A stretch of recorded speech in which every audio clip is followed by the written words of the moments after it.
The diplomatic vessel Harmonious Dawn glided through the void with practiced grace, its elegant curves reflecting the light of distant stars. Ambassador Vale-Ann adjusted her ceremonial robes, her three-fingered hands smoothing the shimmering fabric as she reviewed the briefing materials one final time.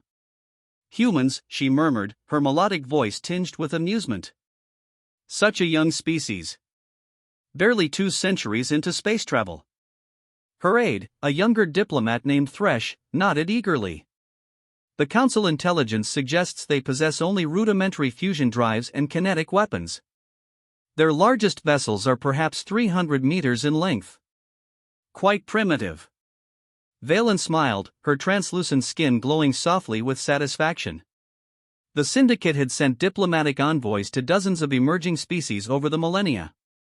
The pattern was always the same: approach with friendship, offer technology and trade, and slowly integrate the newcomers into the Syndicate's sphere of influence. Within a generation, most species became dependent on Syndicate resources, effectively becoming client states without ever realizing they'd surrendered their sovereignty. Humanity would be no different. "Prepare for translation to normal space," the ship's captain announced. "We're approaching the human rendezvous coordinates." The Harmonious Dawn shimmered and dropped out of hyperspace at the edge of Earth's solar system, near the orbit of Neptune. The view screen activated, showing the blue-green jewel of Earth hanging in the distance, along with its moon and the rudimentary orbital stations humanity had constructed. "Scan for human vessels," Vale-Ann ordered. The sensor officer's tendrils stiffened in surprise. "Ambassador, I'm detecting a massive gravitational anomaly." Oh, ancestors preserve us. What is it?" Vale-Ann demanded, her calm demeanor cracking slightly. "A ship, Ambassador. A human ship. But the readings must be wrong. The mass signature suggests." The view screen shifted, and Vale-Ann felt her respiratory sacs constrict. Emerging from behind Neptune's shadow came something that defied comprehension. The vessel was so massive that at first, Vale-Ann's mind struggled to process its scale. It wasn't a ship, it was a mobile city, a floating continent of metal and energy that dwarfed anything the Syndicate had ever constructed.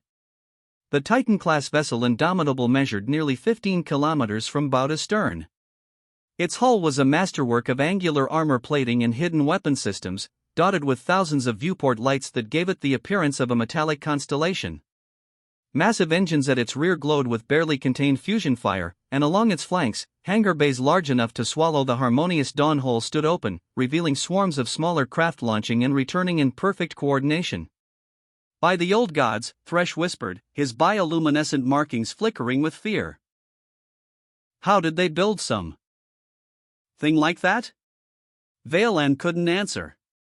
Her mind raced through the intelligence reports, searching for any hint, any warning that humanity possessed this kind of capability. There was nothing.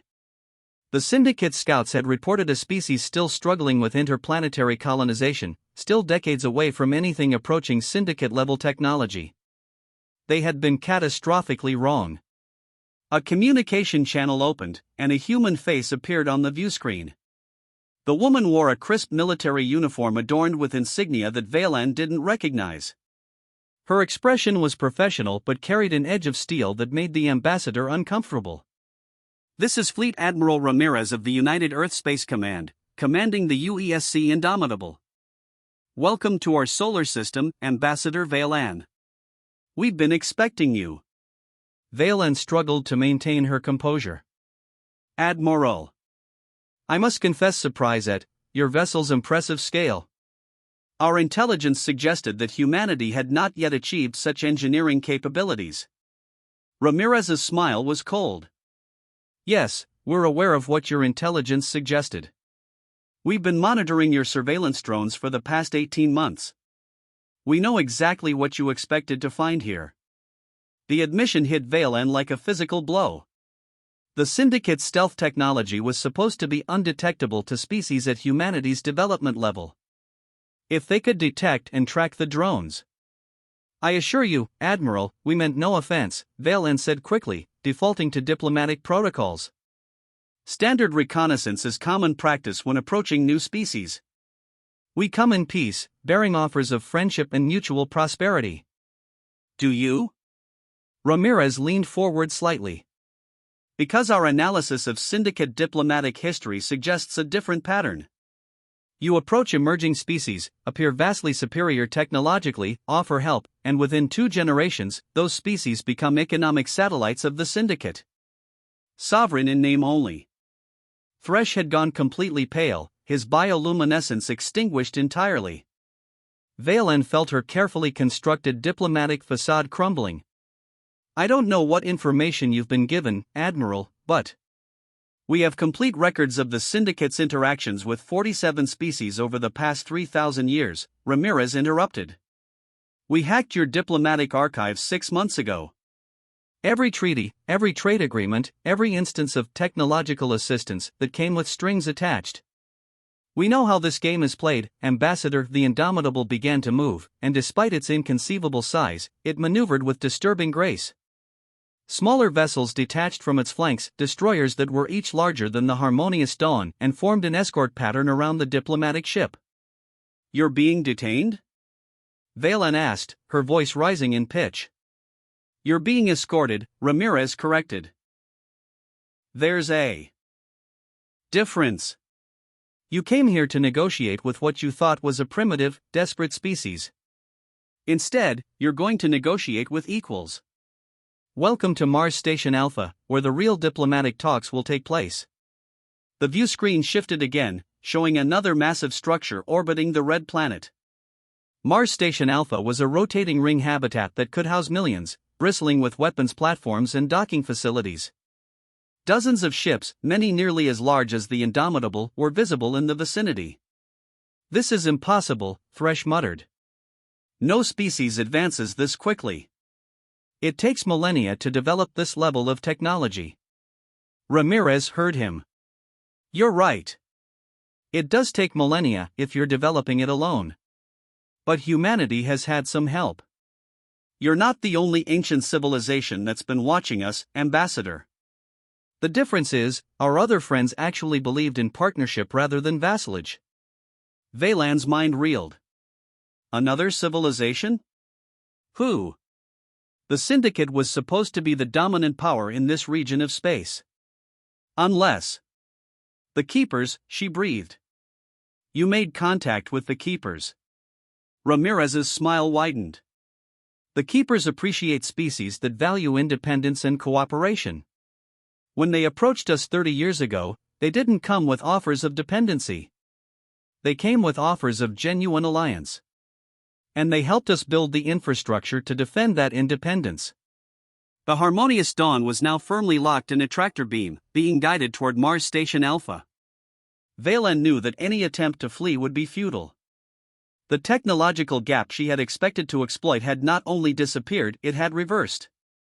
So here's how this is going to work, Ramirez continued. You're going to return to the Syndicate and deliver a message. Humanity is not interested in becoming another client state. We're willing to engage in fair trade, genuine cultural exchange, and mutual defense agreements. But any attempt to manipulate, infiltrate, or subjugate us will be met with immediate and overwhelming force. The Admiral gestured, and the view screen split to show multiple Titan-class vessels emerging from various points in the solar system. There were 7 of them, each as massive and intimidating as the Indomitable. We built 8 Titan-class vessels, Ramirez said quietly. 1 for each planet in our system, and 1 that's currently traveling to your nearest colony world as a courtesy visit. Not as a threat, Ambassador. As a demonstration. Humanity is done being underestimated. Valen slumped in her seat, all pretense of diplomatic superiority abandoned. The careful plans, the centuries-old playbook, the assumption of technological dominance, all of it was worthless now. What do you want? She asked, her voice barely a whisper. What we wanted from the beginning, respect.